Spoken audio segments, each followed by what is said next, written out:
way, Jose. The following footage proves beyond any doubt that the tanks intentionally set the house on fire.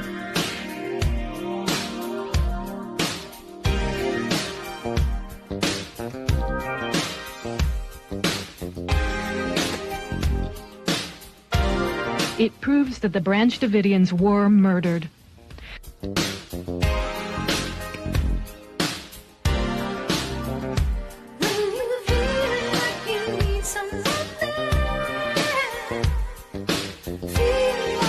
You can see that this tank has a gas jet on the front that shoots fire. You can also see the fire quite plainly.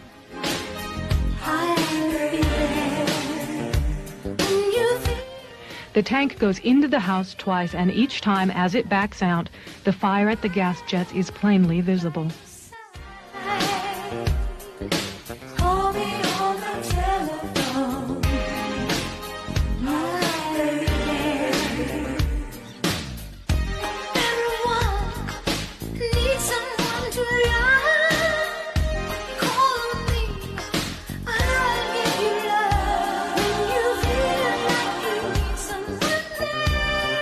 We must all do more to recognize and look for the early warning signals that deeply troubled young people send. Good morning. Welcome to the No Way Jose podcast. This is the Morning to Dump. Morning to Dump. I don't know what that was about. Today, I am today's host, Jose Galison. I don't know. Maybe Austin will pop in later. Probably scare the shit out of me while I'm reading something. Who knows? We'll see. But as of right now, it's just me. I see me and Eugene in here first. I don't know if I've seen that before. Maybe you're new to here. We got Alan Omofo, a regular Erskine, a newer name. So hey, look, we're accumulating new people. Good morning, Alan. Good morning, everyone. Last night I do want to confirm, yesterday, me and Austin did go on tinfoil hat. So that did happen. I know we talked about last week and that fell through due to booking, but it did happen for sure this time. And I think we crushed. So keep an eye out for that. I would assume probably next week or maybe late next week if I had to guess. Jules came out like soon, a lot or later than I thought it would too. So it might be a little bit longer. It might be like 2 weeks, but keep an eye out. It'll be out there. Me and Austin talked about Gladio and tied it into so much stuff. Like you know how our show constantly is us, spiraling around like how Gladio connects into everything. And we laid that out. We connected into Masonry. We connected into JFK, RFK, Operation Phoenix, the SLA. We tied into Colonia Dignidad. We tied it into the Dutroux Affair. We tied it into the Finders Cult, Old Urso Temple, Jonestown. I think we might have even got some Hand of Death cult in there, some references to Mina drug trafficking, and even more that I'm not even thinking of. Man, we went hard. So I think you guys will really enjoy it. It was a longer episode. So I think you guys will enjoy this. All right, I see Tom in the chat says, good morning, Niggs. Joey Pupek says, Tom's a Fed. What's up, Joey? All right, guys, while we wait for more of y'all to roll in, I do want to take a second to remind you guys that today's episode is brought to you by our friends over at Nadeau Shave Co. If you're tired of that razor burn, the irritation, those ingrown hairs that come from those multi-blade cartridges, then this is the way to go. You don't need that expensive bullshit. You can shave just like your grandpa used to. Whether you're shaving your face or edging up your beard, the single blades give you a barber-grade shave for a fraction of the price. The standard issue puts you out about $75. That comes with the safety razor and the box of 100 stainless steel razor blades. That's supposed to last you a year. Let's be real, it's probably going to last you a lot longer unless you're shaving on the regular, like on the daily or every other day. And then if that's the case, you're going to want to probably think about the Quarter Shave Club. That'll put you out about 25 cents per replacement blade. He's also got shave lathers, great stuff. Feels great for shaving with, smells great. It's also a COVID mandate refusing company. So to recap this, let's go through this real quick. This is a superior shaving product in the fact that it's better for your skin. It gives you a smoother shave. It additionally is cheaper. It's much cheaper than the multi-blade cartridges, especially over the course of a year. And also, this is from a company that doesn't hate your guts. This is a company that, generally speaking, probably comports to your values, assuming you're watching this show. And then on top of all of that, you can get 10% off if you use Jose at checkout. It's kind of a no-brainer. It's just a better product from a company that, supports what you support generally out in this world. So kind of a no-brainer. Go check them out. Use Jose. Let them know I sent you. Let's get into here. Black poo is a bad sign, says Dr. 420. Says, can't wait for the tinfoil episode. Great Pill went deep. Yes, he did. That was a good episode. Erskine said, didn't you guys just go on tinfoil? Yes, we sure did. We went on like less than a month ago. But that we had been scheduled to come on to talk about this specific topic. He had hit us up a while ago. We'd had him on our show a while back, and then he was like, "Hey, you guys should come on."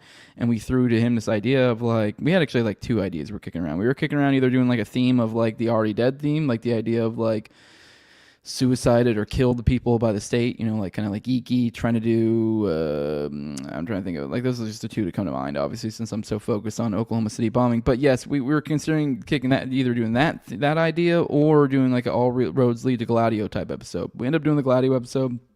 So I don't know. We still have in the future. We could probably play the suicided ones in the future. We could probably do that episode idea. We totally could throw together notes on that easily.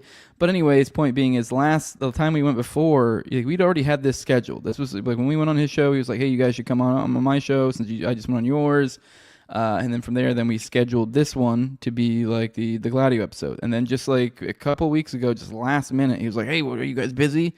And that's when he hit us up to do like a last minute episode. So the last episode that we did before this was not the originally intended episode. It was literally a thrown together last minute thing. It was far more like current event-ish, like, so, because it was kind of like an on the fly kind of like, hey, what do we have to talk about today type thing. So it became far more like current events heavy. We talked a lot about kind of like PSYOP season, and because that was a lot of the stuff going on at the time, with like with the Tesla car explosion and shit like that. So that was kind of where we were at. But, this was the one that we had been planning on. We had prepped for. We'd made all sorts of notes, whereas the other one was just thrown together. So if you enjoyed the last one, I feel like you will really enjoy this one. So this one, actually, we were really able to take some care into it and actually kind of form it into what we want it to be, as opposed to just kind of go, which was what the last one was. So Alan's wanting to see my dumper, see everyone saying, "Hey, what's up, guys?" So yeah, Jose, have you or Austin done any work on the Austin serial killer? William Ramsey talked about his recent TFH. I have not watched William Ramsey's recent tinfoil hat because, I am a fan of William Ramsey, so I probably will get around to it at some point. But I don't really even know anything about this Austin serial killer, so I haven't. So I don't know. I don't think Austin has either. So, yeah. So you see everyone talking here. See, Read the Scroll says, "I was so happy Rogan mentioned OKC. Hopefully Ian will go deep on it. I'd love to see Richard Booth or Ken Silva on Rogan." Well, I can't give you any sort of spoiler here because I have no idea how deep he went on OKC. As someone pointed out to me the timestamp, and so I fucking I went and checked it. I went to it, so it's ready to go. I have it set up for the show, but I literally saw maybe half a second. I saw him say Oklahoma City bombing, and that was it. Like, he asked him, so I don't. This could end up being a clickbaity title, and that it's OKBOMB on Rogan, or it could be not be. I would feel like if they went pretty deep into it, I probably would have got tagged by more than just one person. So we'll see. We'll keep it. We'll figure that out. We'll cover that here in a little bit. We'll see how deep they went. Hopefully they went deep. All I saw was Rogan said something like, "Oh, have you looked into OKC?" And then I caught the little tiny bit of Ian Carroll going, "Oh no, I haven't." So with that, keep in mind he hasn't checked out Oklahoma City bombing. So maybe, just maybe, audience, you guys should tag Ian Carroll. Let him know I exist. Let him know he should learn more about the Oklahoma City bombing, because I'd be happy to talk to him about it. All right, let me see. Ethan saying good morning. Screwed Up Rebellion. Fuck Israel from C. Smith. I agree. Lance Ripa, how much time do we have? Asking for a friend. I don't know. Just judging by the tabs I have up, I would say hour and a half. I would say keeping it. I'd say closer to an hour and a half than an hour. I don't know. You're saying asking for a friend. I don't know specifically why, but yeah, I should be going for at least another hour. I should keep going. So keep an eye out for that. Read the Scroll says they briefly talked about it but didn't go deep. Okay, well, we'll see how deep they go. So yeah, Daryl Cooper going on Rogan soon. Yeah, I hope so. Although I am still a little salty that he unfollowed me forever ago. But I've talked about that on the show. He used to be one of my most prized mutuals and then just unfollowed me for no reason. I would like to see him on Rogan. That would be great. Although I'll be honest, I probably won't even watch it. I haven't even watched this one, which we'll get into. But all right, let's go ahead and let's start off as we do on this show. Let's start off with a little anti-war news. I do see Eddie Grimm in the chat saying good morning. Demon Hunter Bear, good morning everyone. Good morning. Let's get into some sort of anti-war stuff. Let's start off there. Give me a second, trying to find the tab I want to bring up. Here we go. This is actually from Doctory420 shared this. There's a whole article on antiwar.com, but this is kind of the crux of it. So just as kind of, I guess, your Israel-Gaza update. This is from Doctory sharing it. It says, you're going to want to cover this. This is from Donald Trump. It's a screenshot from Truth Social. He says, Shalom Hamas means hello and goodbye. You can choose. Release all the hostages now, not later, and immediately return all the dead bodies of the people you murdered. Or it is over for you. Only sick and twisted people keep bodies, and you are sick and twisted. I'm sending Israel everything it needs to finish the job. Not a single Hamas member will be safe if you don't do as I say. I have just met with your former hostages whose lives you have destroyed. This is your last warning for the leadership. Now is the time to leave Gaza while you still have a chance. Also to the people of Gaza, a beautiful future awaits, but not if you hold hostages. If you do, you are dead. Make a smart decision. Release the hostages now, or there will be hell to pay later. Donald J. Trump, President of the United States of America. And once again, here he is weighing in heavily on the Israel side. Keep in mind, both sides have hostages here, but yet we're only calling for one side to have hostages, to release hostages. And, funny enough, the side that has far less hostages as well. If I recall correctly, too, I believe the assumption here is either most, if not all, of the Hamas hostages are dead at this point, too. So not to say that they killed them, which is kind of a assertion that Trump seemed to say here. I mean, I guess in a certain roundabout way, you can kind of say they did kill them. But in the sense of that, like, they kidnapped them, so they're responsible for their well-being, and they were murdered by Israel. So in a certain sense, in the fact that, like, they brought them into this situation, it's Hamas's fault. But also on the flip side, like, Israel was discriminately bombing Gaza. So it's like, they killed probably a ton of hostages in the process doing that. So you'd think you'd be a little more careful if there were, you think there are hostages out there. So I don't know. It's fucked up. The hostages clearly have just been used as a leverage chip amongst these people. That's all they've been useful for. So yeah, I mean, this also, I think it's worth mentioning that this is the response. I mean, I've mentioned multiple times on the show that just recently, within the past few days, Israel announced, when they were, essentially embargoing Gaza, they were cutting off all goods in or out. And they just announced it to the world, like no big whoop. If anything, it's kind of like a proud, seemed like a proud moment. And for those who aren't aware, that's a war crime. That's a literal war crime. You can't just punish an entire population. This is so. I mean, and I had kind of alluded to that before that we had sent them $4 billion in weapons. We had also made statements about how we would support them in whatever decision they made. I don't recall there ever being any specific statements after the fact that kind of like then corroborate, like, yes, even this.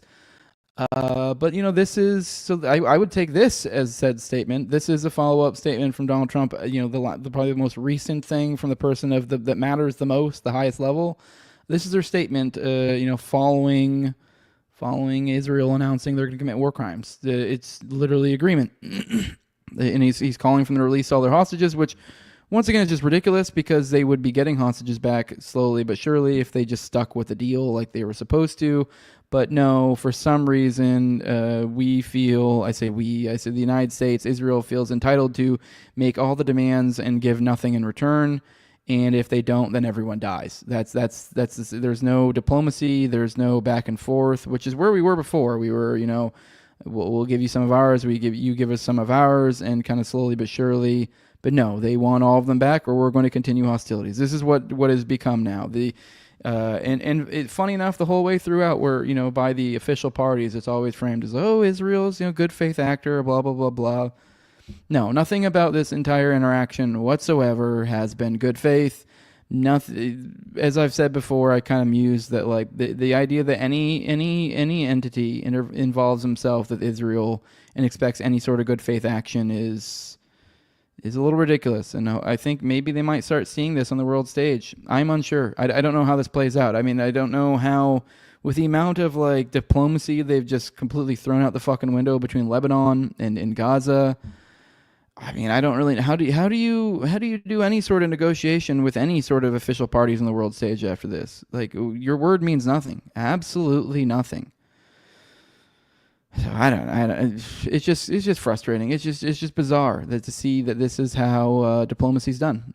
So, all right, let's check in with you guys. See what you guys have to say. Why can't they just make this an even trade? Exactly. Well, that's what they've been doing before. So yeah.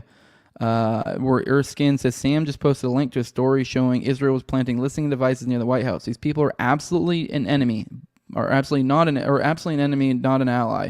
You said but an ally, but I know what you mean. I will say, I think I already have a tab. I think one of the tabs I have up should be going into that because there's stuff about it.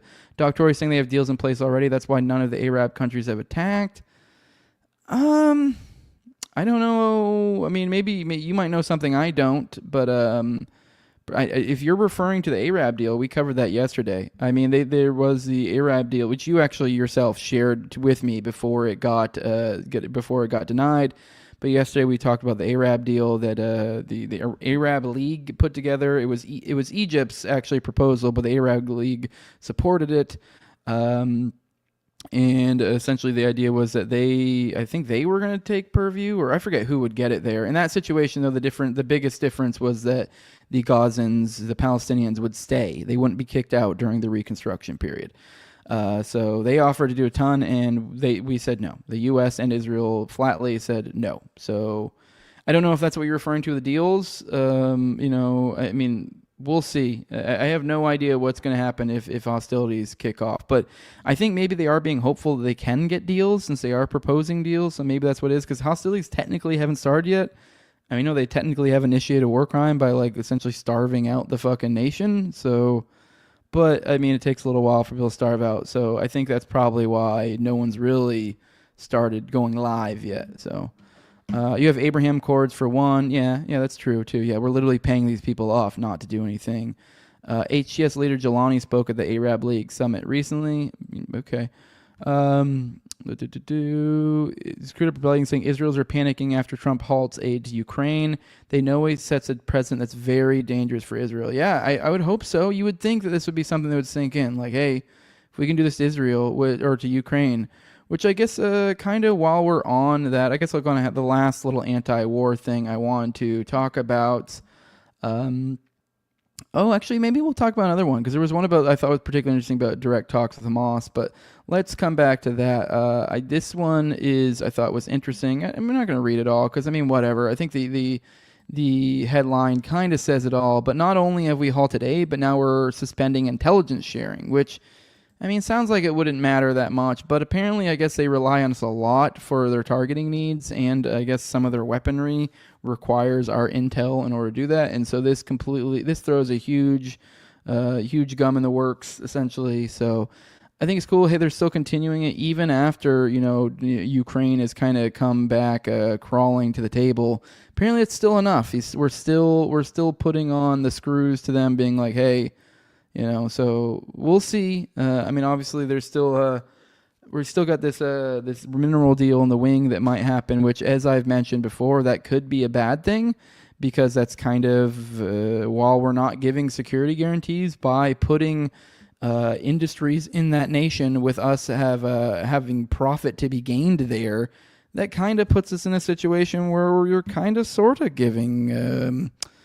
Defense guarantees or whatever, whatever the word was, because you likely are going to defend your investments at that point. So you're essentially, creating it to where we have coordinated, I guess incentives or whatever. I don't know what's the word I'm looking for, but either way, yeah, that's something to be concerned about. But I do think it's cool that, hey, they're still playing this game, this game with them, just fucking with them. So. All right, let's check in with you guys, see what you guys have to say. Lance saying should have learned Hebrew. Cooper said he is scheduled to go on Rogan. Oh, okay, cool. That's dope. I do like him.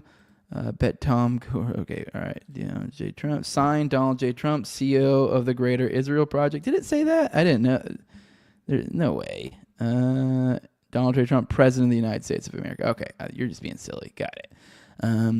Bad look for Trump going back on his agreement he made. Yes, this was Steve Witkoff, his guy, who set this up. So you are correct. This isn't even the first time.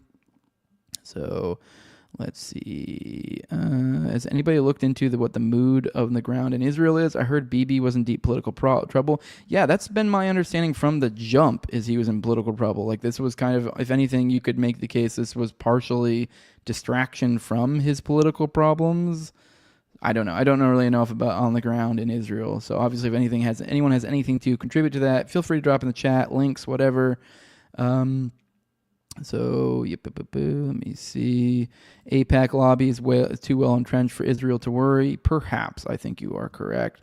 Read the scroll. It says, I think Israel wants Russia occupied in Ukraine to stretch their resources so they can't adequately supply Iran when Israel attacks them.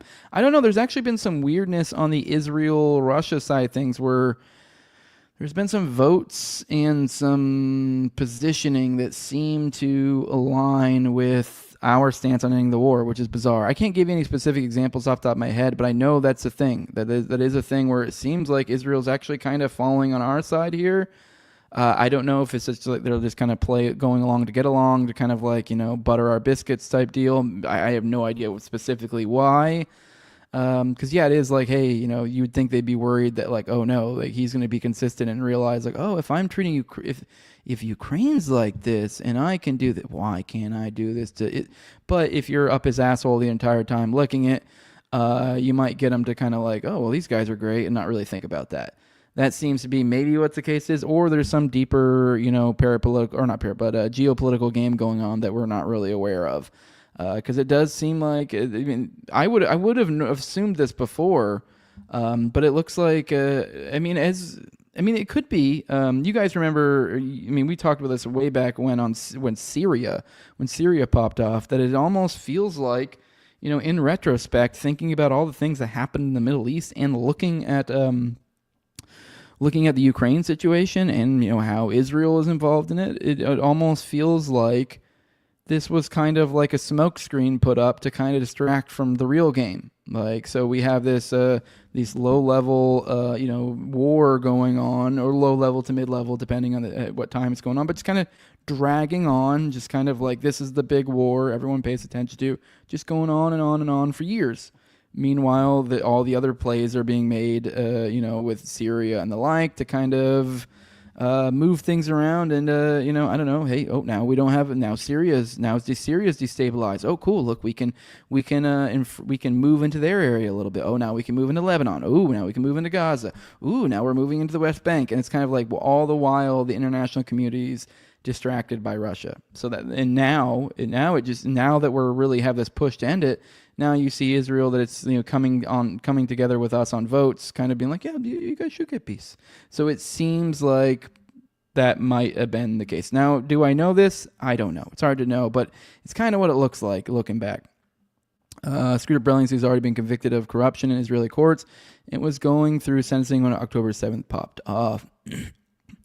Trump and Putin have talks scheduled or are trying to schedule talks with Iran. Yes, we covered that yesterday. That Putin's going to be our go-between for that. Ukraine, Syria, and Gaza are the same war, says Screwed Up Rebellion. Exactly. All right, Doctori just shared a article. Let's check this out, see what he has to say.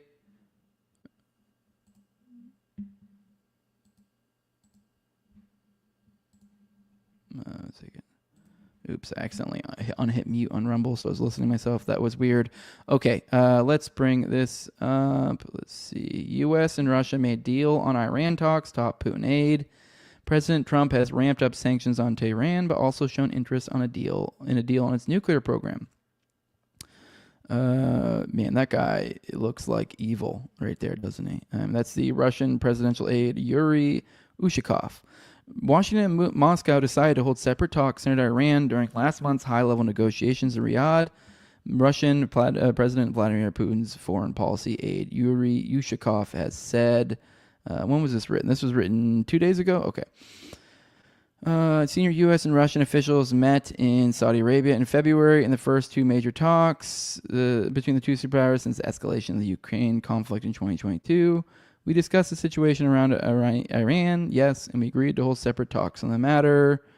Okay, so that seems to be the crux here, holding separate talks on the matter. This is from Ushakov. So they agreed to talk about it later. No set date for the talks have been agreed upon.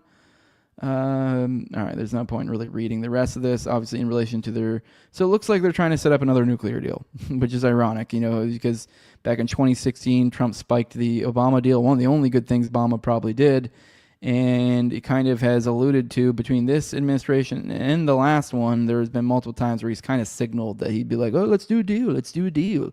You're like, dude, you just spiked the last deal, Like, I get it, it's the previous president, so you're like, but that's not my deal, that's not my deal. But it's like, okay, but yeah, you're going to be gone in 4 years, and Iran's aware of this, so they're kind of fucking sick of this, signing a deal, oh no, now the next president comes, and look at what you did, you hooked up Iran, the Paragon of Terror, or whatever fuck they call them these days. Yeah, they probably get sick of that shit, and I don't blame them. So, but hey, looks like we're getting ready to talk about it, so that's something, that's cool. All right, let's get back in the chats. Yeah, don't worry. Oh, I forgot you covered it. Okay, well, I mean, that was kind of newer. You said I forgot I covered it. This one, I don't believe, and they talked about it, but they didn't. I don't recall in yesterday them saying they actually were going to do it. In that one, that clarified a little bit more that they're actually going to do it. So, all right, let's get into. My bad. Get back to anti-war. Here we go. One more article on this side of things because I thought it was particularly interesting. Report: U.S. holding direct talks with Hamas for first time. This is from Dave DeCamp. The Trump administration is holding direct talks with Hamas, marking the first time the U.S. has ever engaged directly with a Palestinian group, Axios reported on Wednesday. So this is cool, I think. The report, which has been confirmed by the White House, said the talks were focused on the release of the bodies of 4 Israeli hostages held in Gaza who have U.S. citizenship and a U.S. citizen who is believed to be alive. 21-year-old Edan Alexander, who grew up in New Jersey and moved to Israel after high school to join the Israeli military. Frankly, I'm going to be honest with you, I don't think we should have anything to do with these people. Like, you moved to Israel. Like, you're no longer our problem. This is retarded. The report said the U.S. and Hamas are also discussing the possibility of reaching a broader deal on a permanent truce, although Israel has severely violated the agreement in January and has now imposed a total siege on aid and all their goods entering Gaza with full U.S. backing. The talks have been held in Doha, Qatar, in recent weeks between Adam Boehler, Trump's special envoy for hostages, and Hamas officials. One source told Axios that while the U.S. consulted Israel about the possible talks, Israel learned about them through other channels.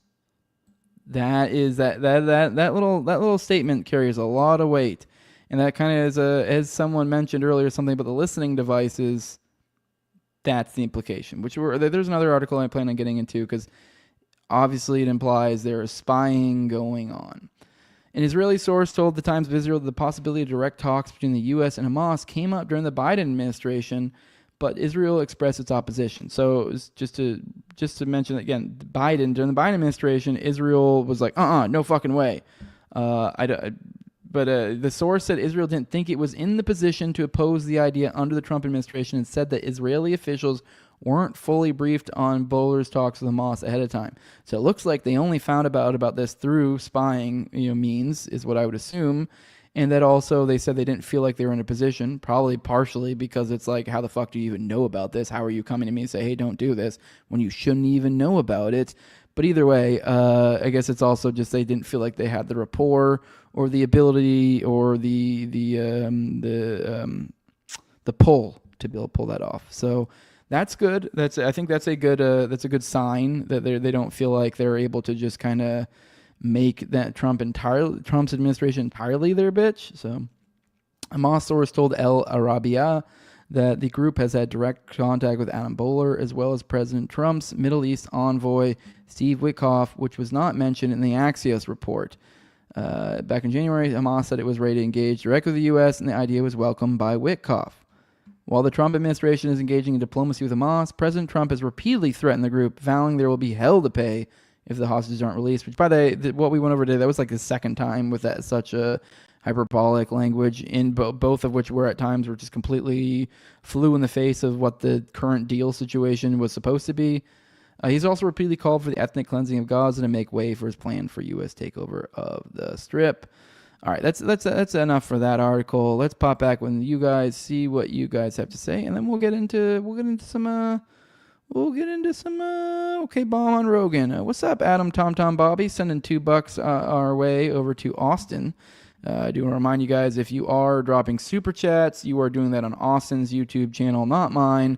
So go check out the No Way Jose podcast or YouTube channel as well. I'm also on Rumble, all the major audio podcatchers. So whatever your preferred method of listening to the show or watching the show or whatever, go check that out. Also, I mean, yeah, I'm obviously it's great. I love that you're giving money to Austin. So if you're supporting one of us, you're supporting both of us is the way I look at it. So I mean, I know I joked the other day, but you can do Rumble rants too. I'm demonetized on YouTube. He is not. He still has super chats. At some point, I'm going to assume he's going to demonetize, but we're not there yet. I am a demonetized, but not on Rumble. So you can send me money my way on Rumble. Aggressively agreeing. When Israel says not fully briefed, they just mean they didn't acknowledge because they didn't like the briefing. That's what I paid for the month on Patreon. What are you referring to? What do you mean? What are you paid for? Or are you saying you paid for just because support? Well, I appreciate that, bud. Good morning from Retard News. Good morning, Mr. Retard News. Israel is more than capable of dealing with its own affairs. The nature of our special relationship with Israel has always puzzled me. I mean, yes and no. I do think they are capable of dealing with their own affairs. Now, are they capable of doing what all they've been doing without us? No. If we disappeared, they would be forced to make peace with their neighbors really fucking quick. And they could be in actually a pretty precarious situation if they tried to behave in the same way. But I do genuinely think that if they just kind of, stop being cunts, stop killing people, and came to the table with diplomacy and good faith, that a lot of good things could probably happen. And honestly, probably starting with something as simple as just an apology that, like, this is wrong, acknowledging their fault, and moving from there. So, Jose said, or Boba says, yeah, they're not a problem. You decide to become an Israeli soldier, not American. Yeah. Which, like, I don't know. I guess I'm not, like, too upset about it if you're, like, helping release someone who's but, I mean, whatever. Morning dump time from Arcane Arsenals. You were just trying to get me to an ad read. Patreon.com/NoWayJose2020, baby boy. That's where you can give me money in regularly. The lowest level is $2. It gives you early access to the episodes. For example, I'm recording tonight another False Memory Syndrome one. I have another one behind the paywall. So come tonight, we'll have 2 behind the paywall. And coming tomorrow, we'll have I guess there'll actually be 3 behind the paywall come tonight. So including the True Detective episode, which will be dropping tomorrow, though. So, I mean, it will be 2 tomorrow. But today, there will be 3 behind the paywall. So for you people who wanna get some value, that's one thing you can do. You also can be an ad-free. You can get ad-free RSS feed. You also can be a talking head on Already Dead, which is me and Austin's weekly live stream or live call-in show. Lance Ripa says, my next Prime Minister, Mark Carney, used to be the BOFE chairman. B of E. I don't even know what that is, to be honest. I went to high school with one of his best friends. Oh, I wish I knew back then. B of E. I feel like it's something that once you say it, I'm going to know. So Arcane says, wait, so I'm supposed to be a patron of Targeting and more Morning Dump? Double dipper much? I mean, you can do one or the other or neither. I mean, I like money, but I mean, obviously, if you're giving it to Tower Gang, it's getting dispersed amongst 5+ people. I feel like 7 people. So yeah, I do show Dong behind the paywall. So that's just so you guys know, that is something you will receive if you Bank of England. Oh shit, dude, you had a buddy who worked for the Bank of England? That's pretty nuts. Okay, my next Prime Minister used to be so you went to high school with one of the best friends of your next Prime Minister who used to be the Bank of England chairman. Oh, shit, yeah, dude. That dude is totally doing crazy dark shit behind the scenes. Man. All right, well, yeah, that's interesting. All right, let's get into the Rogan. Let's see what they had to say about the Oklahoma City bombing. We'll start there. This is about the timestamp. We'll see. I don't know. This could be nothing. This could be a big letdown, but let's find out. I did actually, before we get into it, I did want to kind of comment on even the idea of Ian Carroll coming on the show. He's kind of blown up like crazy recently.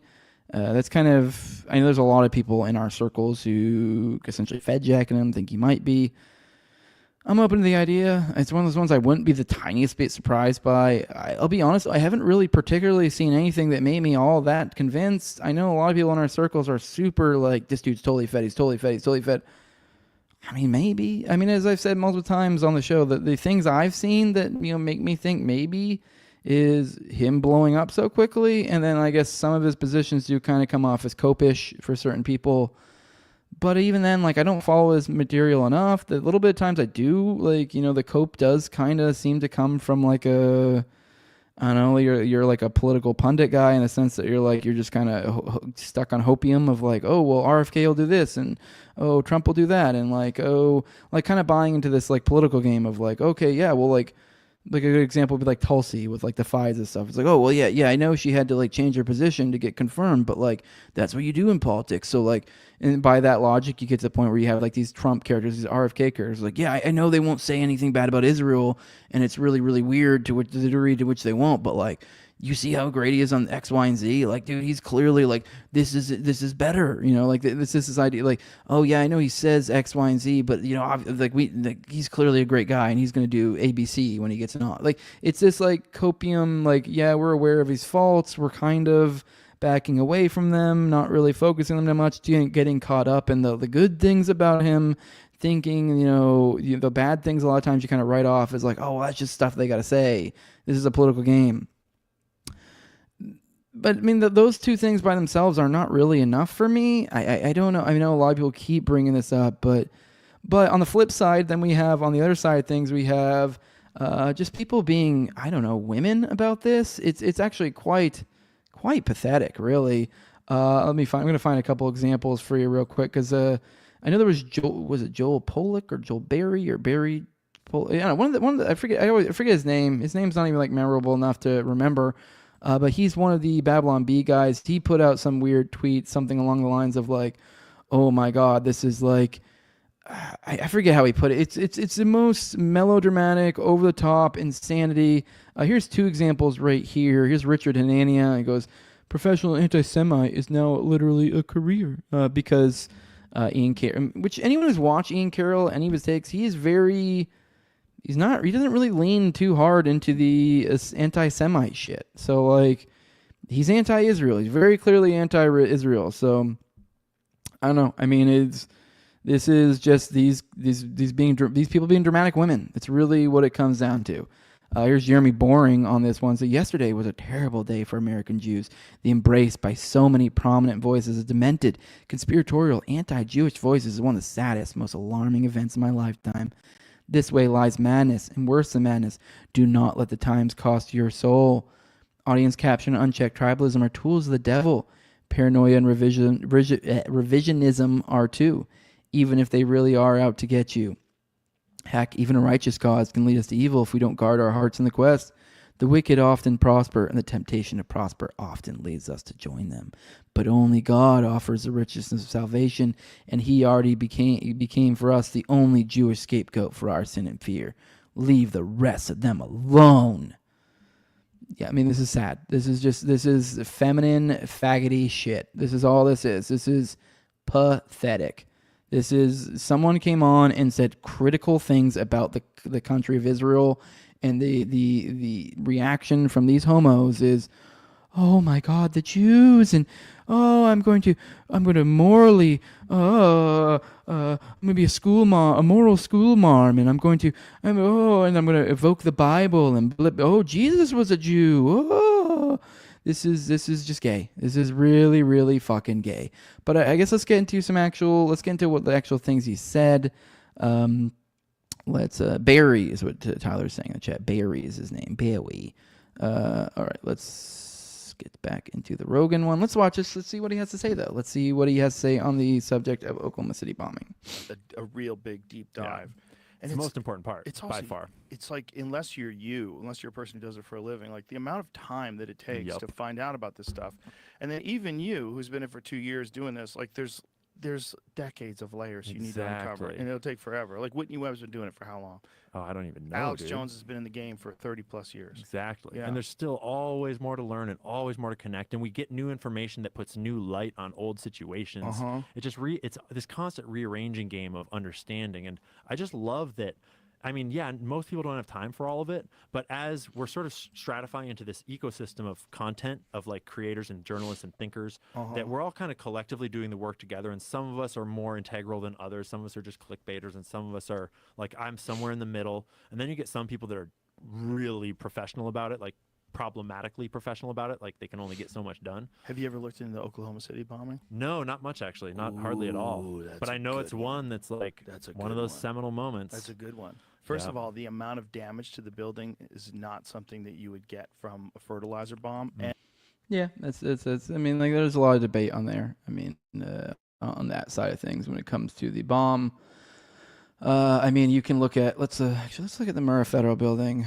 I'll show you an example of this, of the kind of probably the best I think example to kind of the quick and easy for a layman if you're trying to like, oh, why is what would be the best thing to look at for bombing stuff, or like to kind of push back a little bit, just a little bit against the bombing. So here's probably a good photo of this. Let me see if I can expand this, share this tab instead. Here you go. You guys can see the Murrah Federal Building right here. You can see it. You can see there's one column that's super deep in, and you can also kind of see how it's not really like a uniform blast. It goes way deeper in one spot. So, I mean, one thing a lot of people point to is this would comport to charges, and that not all the charges went off as intended would be the way to look at it. So, I mean, here's the Murrah Federal Building.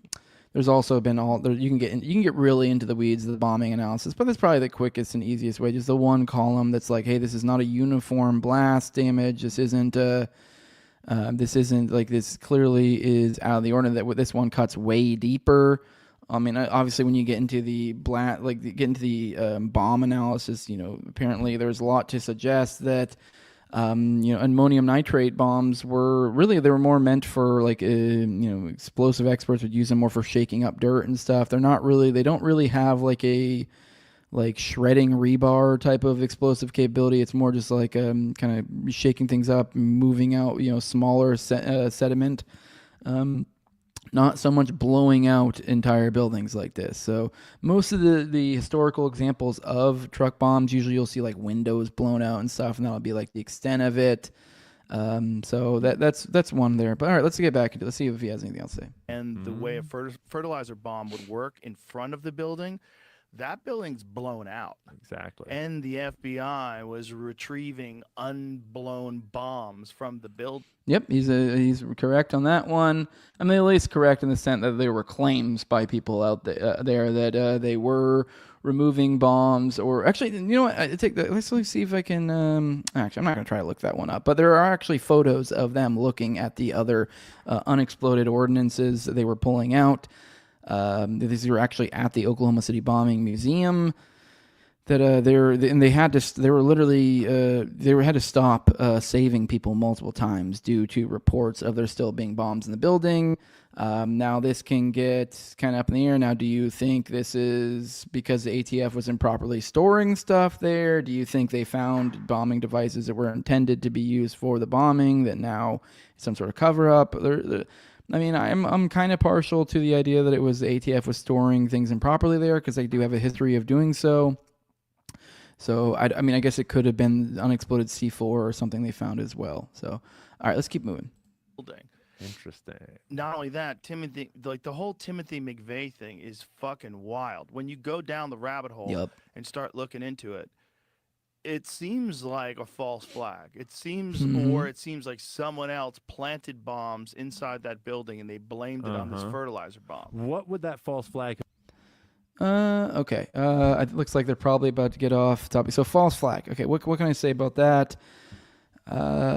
If we're to believe, obviously the probably the best example, probably the best thing, if we're looking at McVeigh specifically, obviously there's the idea of that he literally sent a letter to his sister, Jennifer McVeigh, essentially saying that he didn't really, actually, you know what? This one I can look up. Let's look up McVeigh letter to sister, McVeigh letter to sister. Let's see if we can find that. So let's find this real quick. Excerpts from Timothy McVeigh letter. Here is from the New York Times. Continue. Oh, come on. Fuck off. Damn it. It's being gay about... fuck. I think the New York Times is being gay. It won't let me read it. Oh, following our excerpts. Son of a bitch. Let me see if I can... Stupid. They're all doing this shit now. Let me see if it'll let me. Fuck, it's wanting me to make a password and everything. All right, never mind. Just take my word for it. You can find this on the Oklahoma City bombing archive. But yeah, no, he sent a letter to his sister essentially saying that he didn't actually get kicked out of. He didn't fail Special Forces. For those who are unaware, Timothy McVeigh, years before the bombing, he was a military member and he served in the Gulf War. He did some shit over there. And when he came back from war, he went to go try out for, I want to say it was like Green Berets or something. The official story is he failed within a couple days. Essentially his feet or something along those lines weren't in great condition from coming back from war, which makes sense. That doesn't mean anyone who's like done rucking or any sort of intensive military training of any sort like that. You're aware that like you fuck up your feet, dude. You don't have good socks or whatever. Like shit can get rough real quick. So it's believable. But either way, like he said in his letter to his sister, he told her, no, I didn't get kicked. They pulled me aside. They read off the social security numbers of a handful of us and said, hey, you guys, you come with us. I know I heard Richard push back on the social security number thing before and was kind of like, well, that's weird. I will go ahead and let you guys know. I mean, you guys know I was 11 years active duty. I was a mechanic, nothing too spooky. But they're not shy about reading off, especially in like basic training and stuff. They'll refer to you as numbers by your social security or number, so it's not that crazy. But either way, he said that they pull us aside and they said, okay, we're due to psychological tests or whatever. We've decided you guys would be great to instead come along and be part of like kind of a black ops unit. You guys would be. He said that they would be in charge of things like drug interdiction, drug smuggling, taking care of people. I believe he said something along those lines, but essentially black ops, off the books type stuff. And then, shortly after that, this guy then, fails, quote unquote, Special Forces, becomes the official narrative. He leaves the military before his enlistment's up. He tries to leave early. He goes to the Guard in New York. He becomes part of the Guard unit there, which apparently I found this pretty interesting. I guess there's some sort of unique legal cutout when it comes to like Guard or reserve stuff in regard to working within ops. I guess the active duty military can't. So this would likely be part of the concept of sheep dipping, because essentially what we're talking about here is he told his sister, and I believe it was like 92, 93. So this is a good years before the bombing. He told her that I didn't fail Special Forces. I was told to go do this black ops thing, and they made me get out of the military officially while still technically being with them. Sheep dipped. So he technically was part of this black ops unit. But during this time, he's on the official side of things. He's getting out of the military. He's joining the Guard, so he's still part of a Guard unit in New York. So he's coming back home. He's doing the weekend warrior shit, and he's like, pops in. I mean, I don't know if he was a weekend warrior, if he was. You can be like active Guard or active reserves, which means you're like a full-time guy, but you're not technically active duty. I don't know. He's probably a weekend. Either way, beside the point. The point being is the Guards they're able to be involved far more in domestic matters than the military is. So they were able to recruit him from the military, is what it sounds like, and from there, then he phased out to the Guard, where they were able to use him within likely something closely resembling PatCon, if not literally PatCon. So that's the best way to explain it. And then from there, he's working at like Caltech, some other weird spooky stuff. When he comes back stateside, then he gets out of the Guard at some point. He leaves early, and then that's when he kind of seems to do his, kind of nationwide trip all over the place, seemingly always, seemingly showing up with prominent, racist, radical, right wing, whatever dissident, whatever term you want to use, of these people, these hot button people like leaders of the KKK, our Aryan nations, all these different entities that were out there at the time. This guy was linking up with him. So if we're looking at this from a conspiratorial view, looks like this guy was making a name for himself, making a legend of himself. He was becoming known amongst the movers and shakers in this scene. And then that's not even to go into the other people who glow like crazy. You have Roger Moore, who was an FBI informant. He also was a CIA informant. These are both provable things. He worked for Civilian Material Assistant, which was part of Iran-Contra. They were essentially, procuring speedboats for the military or for the feds. This guy was also caught. Roger Moore was caught multiple times by trying to sell things like explosives.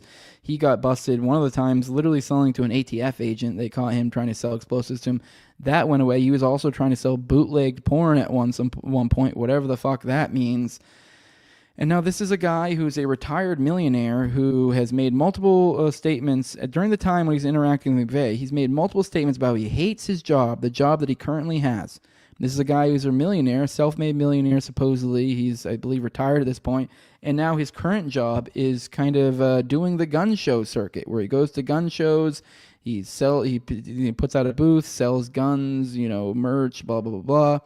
But he hates it. He absolutely hates it, despite being a millionaire at this point. And this is where he meets McVeigh. This is where him and McVeigh start regularly going together, setting up a booth.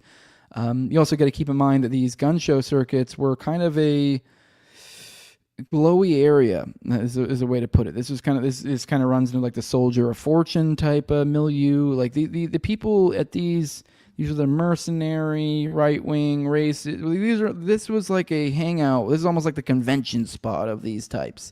So, and then you have McVeigh and Roger Moore, the FBI, CIA informant / asset / whatever you want to call him, regularly setting up booths together at gun shows. Odd, right? A little weird. You have this guy who, glows like crazy, tons of money. A lot of weirdness about this guy. And then on top of that, you have Andreas Strassmeyer, who he was within Elohim City. He's probably more on the PatCon side of things. This was a guy who was, German intelligence, while he was in the army. He's from Germany. His dad was a high up. He worked for, I believe, Helmut Kohl. He was like I believe it's grandpa or something. It was like literally in the single digits or something of Nazi members back in the day. I believe he worked counter intel, Andreas Strassmeyer, essentially hunting out, was it East German or West German? I always mix up the two, spies. He was on a kibbutz for a while. It looked like he did a cross-training thing with the IDF there. So, you get this guy glows like crazy, and then he just decides at some point he wants to move to the United States, and they just all arc move to the United States. The first guy he lives with is a guy named David Petruski, who was a former Operation Phoenix guy, i.e. CIA, so he likely was part of killing squads over there. He, I guess was buddies with, I want to say it was one of the Bushes, because he was looking out for, I guess he was assuming that if Bush got elected, he was going to get a job. There was multiple statements from Petruski about how he was trying to help Andy get jobs stateside, working for the feds in some regard. And then I guess the official narrative becomes that just nothing ever came of that. And then then Andy leaves Petruski, goes to Texas to live with David Holloway, another CIA agent. He used to be the guy running their planes for them, was a pilot for them. He goes over to David Holloway at Texas Light Infantry, which is a militia that Dave Holloway was running. Dave Holloway, a former fucking spook, quote unquote former. Funny enough, Andreas Strassmeyer gets kicked out of that militia because of the fact that the members there saw him, thought he was in some sort of asset, some sort of fed of some sort. Essentially, they saw him going into a federal building using the keypad. Someone followed him, and they're like, this guy is not to be trusted. And this is a guy, then next thing he ends up in Elohim City, which is the group that is super clicked up with McVeigh. I'm not going to spend the time trying to support that. Just take my word for it. Go check out my series if you want to. But then he becomes the director of security there, swaps out a lot of their weaponry with more legal stuff, starts training these people regularly, advocating violence. He literally goes with Carol Howe, who was an ATF informant, and Dennis Mahon, I want to say months prior to the bombing, might have been a year, I forget the exact time frame, but they went to the Murrah Federal Building to Oklahoma City to case out buildings to possibly bomb. One of which was the Murrah Federal Building. They were also looking at the courthouse. Also, fun little fact there, Dennis Mahon, one of the individuals who went to go look for him, had in the past already, I forget if he actually did it or if it was just a plan, but he had already had either a plan or done it in the past, had intended to, I believe it was a plan, because I don't think he actually carried it out, but he already had a plan in place that's well documented to bomb the Murrah Federal Building years, probably in the realm of like 10-ish years prior, to bomb the Murrah Federal Building with an ammonium nitrate bomb as well. So, I mean, a lot there. I mean, I could probably keep going and pointing out more of the weirdness that's like, yo, I think they made this shit go live. But suffice it to say, the Oklahoma City bombing glows. But all right, let's check in with you guys. Let's check. But was saying I think it's because Ian blew up. Yeah, that's what most people think.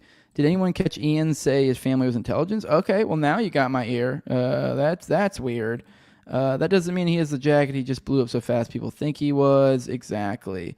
Let me see.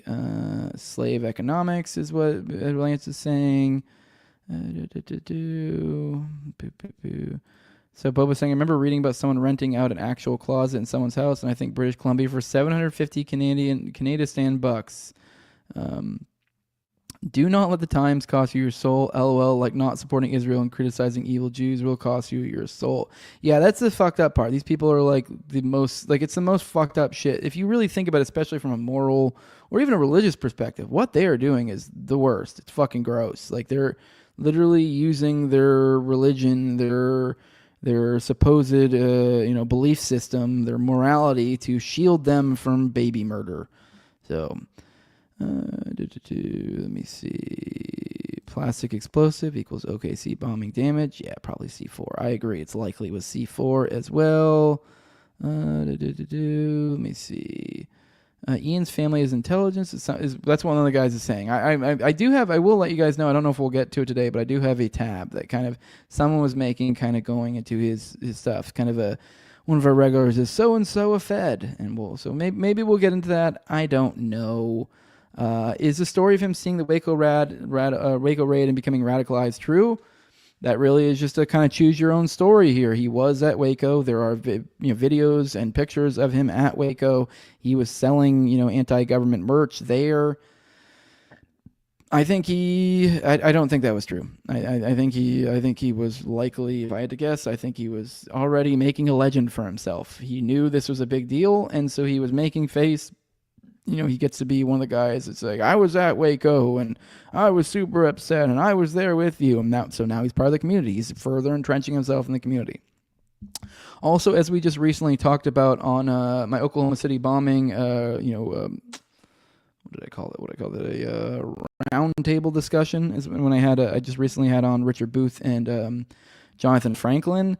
What was I talking about? Why did I bring that up? I just completely zoned out. Oh, no, I remember what I was talking about. That we talked about in that there is reason to believe, and I believe we'll probably get the sources on it in the upcoming book coming out here soon. I forget her name. I believe Margaret something. But there's going to be a new Oklahoma City bombing book coming out very soon, and I believe there's going to be details in there that support the idea that the Waco raid was actually a PatCon op of some sort. And by that I mean... it seems like from what Richard was the information he gave us when we talked about is the implication was that there was some sort of supply what's the word I'm looking for, supply drop or something from somebody is my understanding, and that this supply drop they were able to use. So I'm assuming there was some sort of entity that was delivering stuff to the Waco compound, and this was probably some sort of group they were interacting with. Whether it was guns or other things, I'm not sure. But what I'm getting at is that this people were, resupplying them, and it sounds like what Richard was implying here is that there was probably some component of criminality within whatever that drop was or the entity that did the drop, and from there they used that as some sort of grounds for which to go forward with Waco. Obviously, we don't know about what the specifics of that is, because obviously I would assume they don't want to show that, but that would be on their end. And I don't know what specifically. I mean, hopefully we'll find out more. But if you understand how PatCon worked, it was all these feds infiltrating things, and then they would incriminate. They would do things to incriminate these groups to cause them so they could make arrests and stuff. Or carry out whatever actions they want. For example, here, let's say there was some sort of criminal, let's say there was a drug component in whatever entity was resupplying them. And it doesn't even have to be drugs they were selling. It could just be that these people sold drugs and then they were regulars that interacted with the with the Branch Davidians. Would that be enough for them to go, oh, there's reason to believe that you're interacting with known drug dealers, blah, blah, blah. I don't know. I'm completely talking on my ass. I don't even know what the specific is of it. I just know that there's more information that will be coming out on that end. All right. Gun shows are dope. Yeah, I agree with that too. But especially in the 90s, if you got to kind of think of like what's going on there. Helmet Cole is what Lance Ripa said. What did I call him? Okay, yeah, you're right. Helmet Cole. Waco was just something that was on my TV. I've learned more about today than ever. Let me see. Scrolling through chat. Isn't it interesting that unexploded bombs were found in the building? 100%. All right, let's get back in this. Let's see if he says anything more on Oklahoma City bombing. I have a feeling this will probably be the end of it.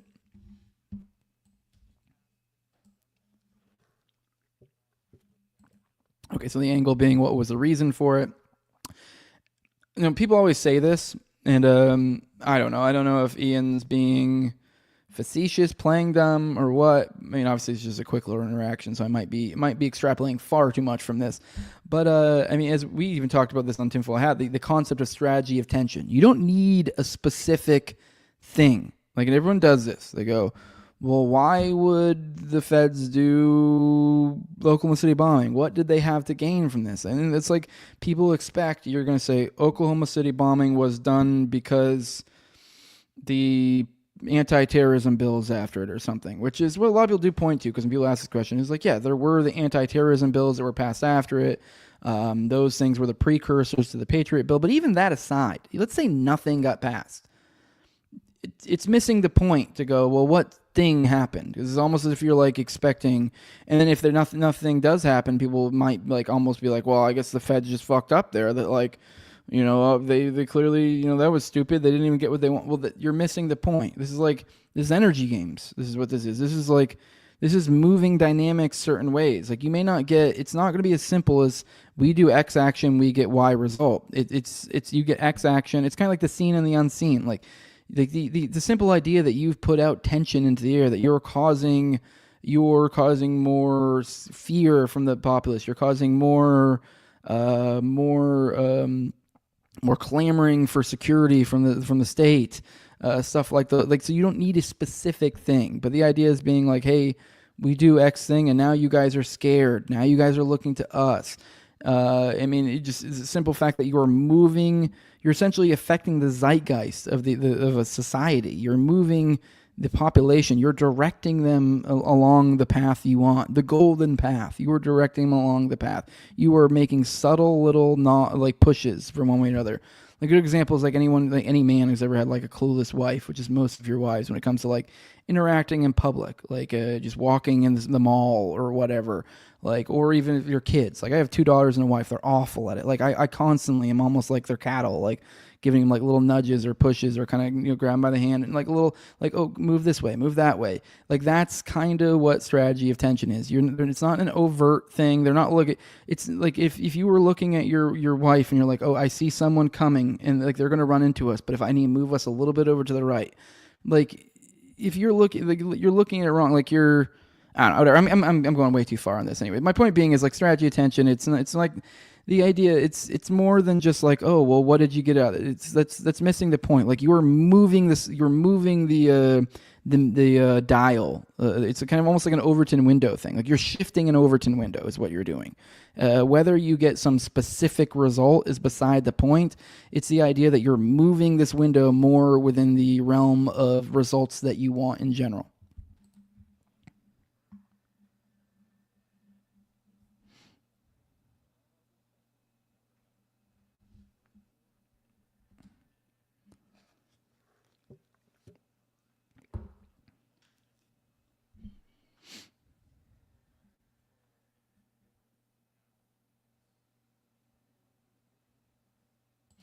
All right.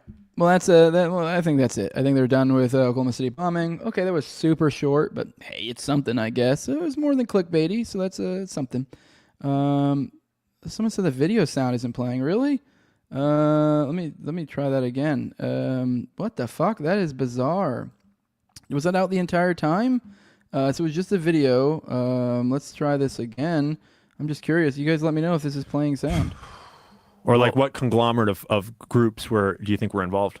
Well, for sure, the Saudi. You guys hearing that?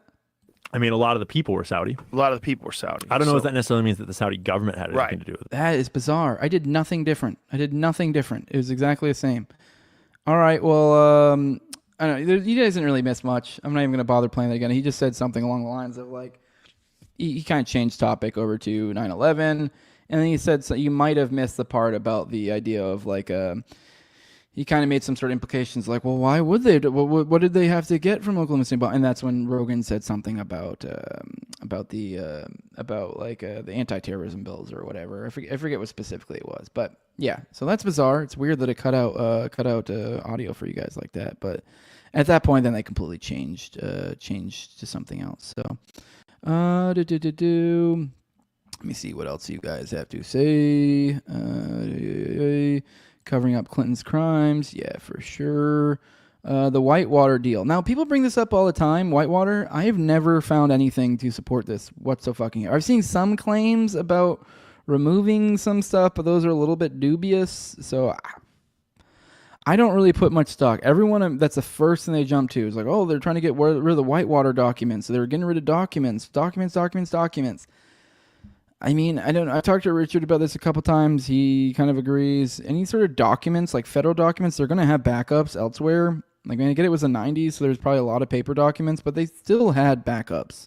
So the idea that you're going to, like, blow up a building and, like, haha, we took care of that, you're like, that's not how that works. So I don't know where this came from, but, and this isn't at all me. Don't get me wrong. I think Hillary Clinton probably cut off a child's face and wore it around the room and did laughs and giggles with Huma Abedin. Probably, I'm far be it from me to protect her, but like, I think that's missing the point. Now, there's definitely, I do think her fingerprints are on the Oklahoma City bombing. The Whitewater is just kind of almost a red herring a little bit. Let me see. Militias were on the rise after Ruby Ridge and Waco. The feds had to paint them in a negative light, is what Demon Hunter Bear says. 100%. Real John Doe says these are singular actions in a much bigger picture. In the absence of understanding long game agendas, people struggle to understand the singular event. Exactly. It's kind of what I was explaining at before. It's like strategy attention. It's not about getting one specific thing. Like, yeah, you probably will get those things, but those are just a effect of that. That's not the actual literal goal. So yeah. All right. Let me see. All right. So let's get back into some chats. Let me see. Here we go. All right. On to spying. Here's Max Blumenthal. So it says Israel is spying on the Trump administration and leaking its sensitive diplomatic moves to the press. Here we go. Behind the scenes, the meetings between Bowler and Hamas officials took place in Doha in recent weeks, while the Trump administration consulted with Israel about the possibility of engaging with Hamas. Israel learned the aspects of the talks through other channels. There you go, right there. This is so that backs up the idea. I thought there was a whole article here for some reason. So once again, it's just him noticing picking up the thing within this. So this is from Barak Ravid. He pointed this out in his writing. Here's some from Gizmodo. Israel allegedly installed Stingray devices around D.C. to spy on Trump. When was this? This was let me see. This is back in 2017. Which so this is par for the course when it comes to these guys. So here's Trump and Bibi shaking hands back in his first administration. And so, yeah, Israel's allegedly behind the Stingray spy devices discovered around D.C. in 2017, according to an explosive new report from Politico. So, I mean, it would be the first time that they did these sorts of things. I'm trying to see if there's anything else. I thought there was an article. My bad. But, yes, this seems to be, and yeah, Sam did out there. I did see him share some sort of article for those who are interested in that to go check that out. But yeah, so it looks like, I mean, this is carrying a lot of weight, learning about aspects talks through other channels. It just would make the most sense that those channels would be spying of some sort. That or they have a mole within Hamas. That would be really Only ways I could think of that being the case. So, all right, man, I didn't even bring up that. I didn't even bring this up, did I? What the fuck? What is going on with this today, man? This shows I'm sharing it on my end, but then it's like, what the fuck? This is being really bizarre. StreamYard's being glitchy. Okay, here we go. Now you guys should be seeing it. My bad. I had this up the entire time. I thought I was showing you this stuff.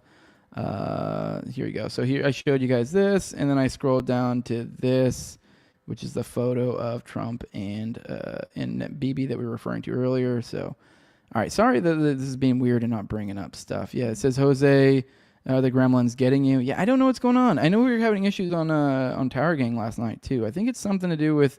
It's got to be something to do with StreamYard adding new features. So it's just bizarre. I mean, here we go.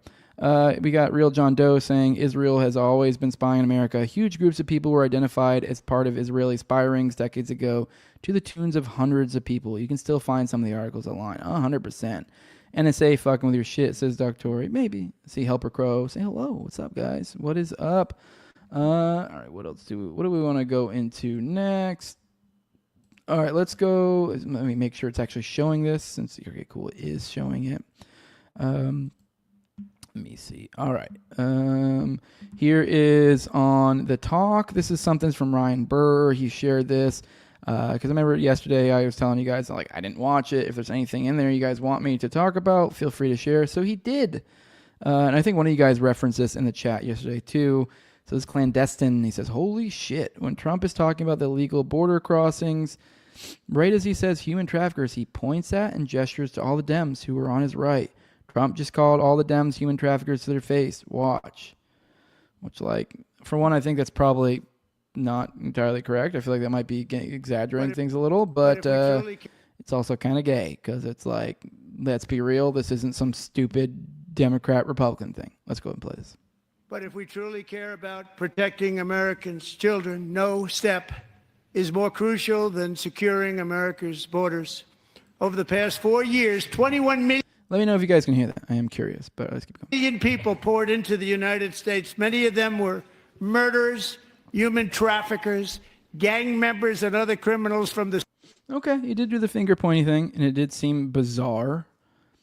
I mean, I guess I'm not seeing what's behind there. I mean, we're not going to take this this tweet's word that the Democrats were sitting there. Sure, okay. I mean, maybe there's some other context we're missing because it did seem bizarre. But yeah, I guess, you know, for those who were, you know, listening right at that point, he did kind of scan his hand, you know, his fingers kind of pointing along the right side of him. It did kind of look like, yeah, it did kind of do that. All right, let's keep playing. The streets of dangerous cities all throughout the world because of Joe Biden's insane and very dangerous open border policies. They are now strongly embedded in our country, but we are getting them out and getting them out fast.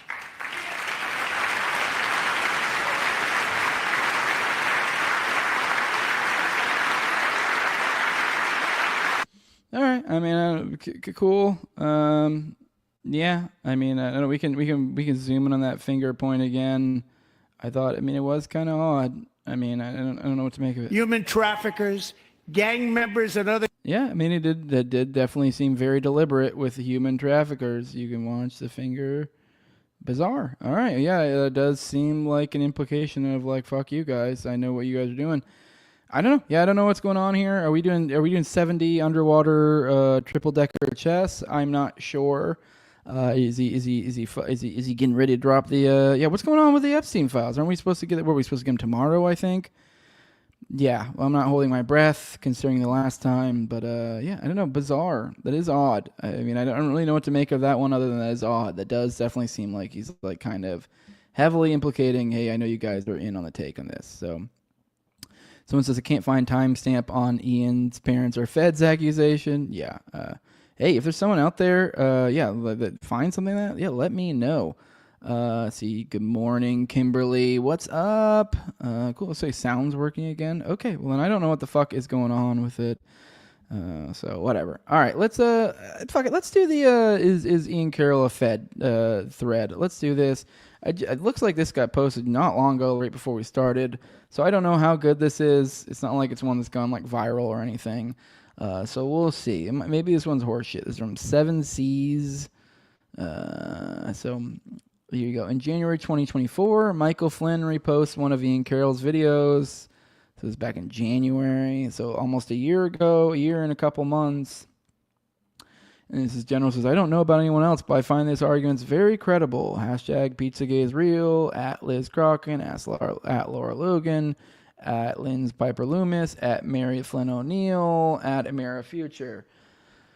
Let me see. Can we look at this tweet? No. I mean, I kind of would be interested in like kind of what kind of numbers it did, initially, because I guess obviously the idea here is that like that Ian Carroll, Michael Flynn's boosting this guy. Michael Flynn does strike me as a spooky fuck. I don't really know enough about him, but yeah, spooky. So if this is obviously he's taking the angle that certain people are boosting this guy, so like obviously this is just pattern recognition territory because people do this. You see. And there is something to it. I think there's a point to this because you see, I've talked about many times on the show. You have these influencers, this like narrative network that's being created, and these people do go, oh hey, so and so is so great. This guy is so great. Oh, go check out, and they are very incestuous. And then it seems to be too. Whenever there's like a new one that's like entered this group, that is like these people do kind of. All of a sudden, you'll see certain entities start boosting these people, and you're like, oh, and then now they rise to prominence over time. I mean, now this could just be because someone does good work, and people within that network are supporting that, but it also could be when you do see like a high degree of it, it does kind of make you wonder if it is like, oh, these people know this guy's part of their narrative network, or is good with them or whatever. So, yeah, I mean, this obviously isn't much at all, but something. Actually, here's the original tweet. Post is unavailable. I was trying to see what kind of numbers it did. Okay, well, I don't know. It would have been better to see the numbers when it was put out because it's like, I mean, this guy has 1 million followers, so somebody quote tweeting him now doesn't really mean much. But if you say he only had like 10,000 followers or something, that would be like, holy shit. All right, Ian spent most of 2024 campaigning for RFK Jr., known Epstein associate and friend of Rabbi Shmuley, which this is where most people focus. They're like, this dude's a glowy in the in his support for RFK and by extension his support of Trump. So you see here saying confirm RFK. This once again is not enough. I think this guy could just be taken away by this guy. He's obviously had personal meetings with him, I think. He's had personal meetings with Nicole Shanahan.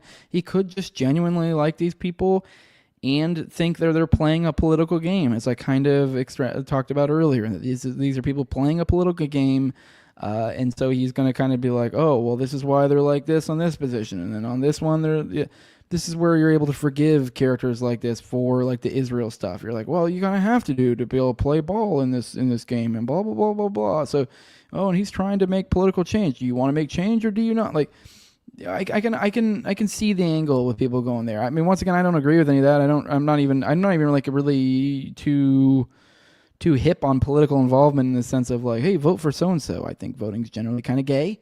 So, like, I mean, I don't get caught up in this, but I understand the effect that sort of, mentality can have because everyone's like, oh, we're going to change the world. We're going to through electoral politics. And you're like, yeah, well, I don't know. You're kind of probably just going to end up kind of corrupting yourself or finding yourself trusting untrustworthy people.